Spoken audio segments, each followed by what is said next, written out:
शहर में एक आदमी रहता था। वह बहुत ही लालची था। उसने सुन रखा था कि अगर संतों और साधुओं की सेवा करे तो बहुत ज्यादा धन प्राप्त होता है। यह सोचकर उसने साधु संतों की सेवा करनी प्रारंभ कर दी। एक बार उसके घर बड़े ही चमत्कारी संत आए।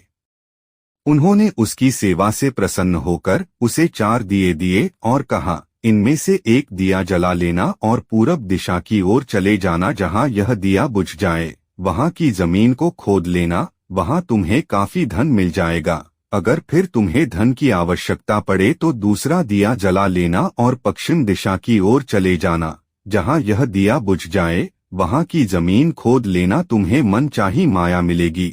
फिर भी संतुष्टि ना हो तो तीसरा दिया जला लेना और दक्षिण दिशा की ओर चले जाना।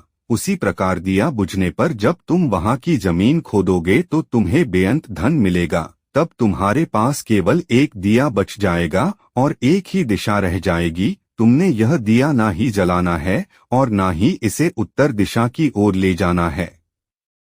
यह कहकर संत चले गए। लालची आदमी उसी वक्त पहला दिया जलाकर पूरब दिशा की ओर चला गया। दूर जंगल में जाकर दिया बुझ गया। उस आदमी ने उस जगह को खोदा तो उसे पैसों से भरी एक गागर मिली। वह बहुत खुश हुआ। उसने सोचा कि इस गागर को फिलहाल यही रहने देता हूँ, फिर कभी ले जाऊंगा।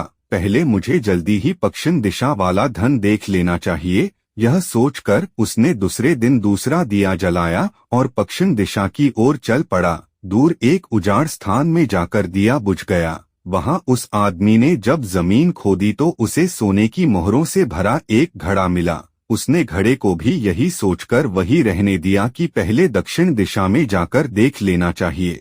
जल्दी से जल्दी ज्यादा से ज्यादा धन प्राप्त करने के लिए वह बेचैन हो गया।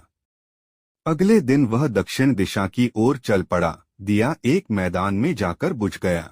उसने वहां की जमीन खोदी तो उसे हीरे मोतियों से भरी 2 पेटियां मिली। वह आदमी अब बहुत खुश था। तब वह सोचने लगा, अगर इन तीनों दिशाओं में इतना धन पड़ा है तो चौथी दिशा में इनसे भी ज्यादा धन होगा। फिर